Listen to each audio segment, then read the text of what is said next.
তারা জিতে নিয়ে এসেছে, তারা মানুষের কাছে কথা বলেছে যে গায়ের বইয়ের ঘোমটা থাকতে পারে এতটা, প্রধানের পেটে একটা টিপ ছাপ দিতে পারে, কিন্তু অন্যায়ের সাথে আপোষ করে না।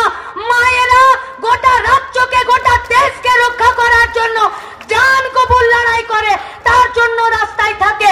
আর সেই লড়াইয়ে জিতে এসে বলেছিল যে মেয়েদের জন্য আসন সংরক্ষণ করতে হবে। পশ্চিমবঙ্গে বামপন্থীরা বলল যে মহিলাদের জন্য আসন সংরক্ষণ হবে, কিন্তু তার একটা প্যারামিটার করতে হবে, তার একটা মান করতে হবে। বলল কত করতে হবে? বলল কোনো মতেই 50% নিচে যাওয়া যাবে না আসন সংরক্ষণ।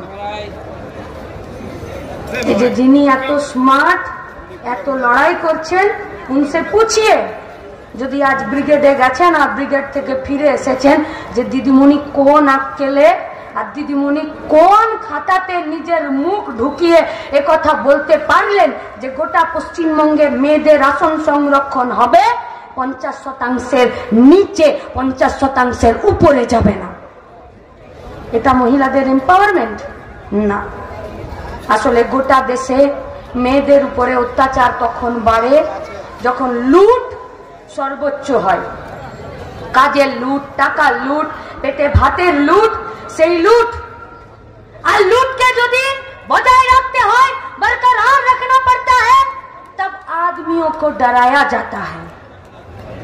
দুটো পরমাণু বোমা বিস্ফোরণের থেকেও মারাত্মক আতঙ্ক সন্ত্রাস এলাকায় বজায় রাখা যায় যদি দিনের আলোতে বা রাতের অন্ধকারে কোনো মেয়ের আঁচলটা টেনে ধরে তাকে বিবস্ত্র করে দেওয়া যায়। এর থেকে বেশি সন্ত্রাস, এর থেকে বেশি আতঙ্ক রাজ্যের মাটিতে, দেশের মাটিতে, সভ্যতার মাটিতে হয় না।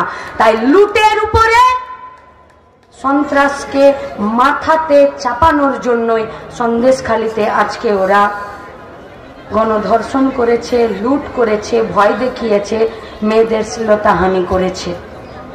আর এরা হচ্ছে ওদের দলের সম্পদ, এরাই সম্পদ। শিবু সম্পদ, উত্তম সম্পদ, শাহজাহান সম্পদ, 2 টাকা 4 আনার ফুটো মস্তানগুলো সম্পদ।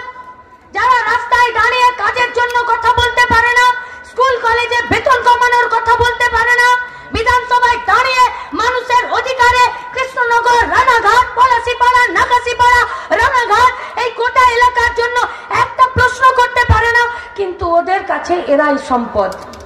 अरे गंदी नाली में भी खूबसूरती नजर आता है, बस देखने के लिए सुअर का नजर का जरूरत होता है। তাহলে যারা লুট করে নিয়ে সম্পদ তৈরি হয় তাদেরকে যারা দেখছে তাদের নজর কা দাঁত দেনা পড়েগা। কিন্তু যদি তারা এদেরকে সম্পদ বলে তাহলে আমাদের সম্পদকে রাস্তায় দাঁড়িয়ে লড়াই করে আমাদের ভবিষ্যৎকে জিতে ছিনিয়ে নিয়ে আসার জন্য আগামী লোকসভাতে যে ভোট, সেই ভোটে বুথে বুথে আমাদের পাহারা, আমাদের বাহিনী রেডি থাকবে তো। লড়াইটা কিন্তু বুথে হবে, বুথে। আর বুথের লড়াইয়ে বেশিরভাগ মানুষকে সাথে নিয়ে এসে সামনের দিকে যে লড়াইটা, সেই লড়াইটাই জিতে আসতে হবে।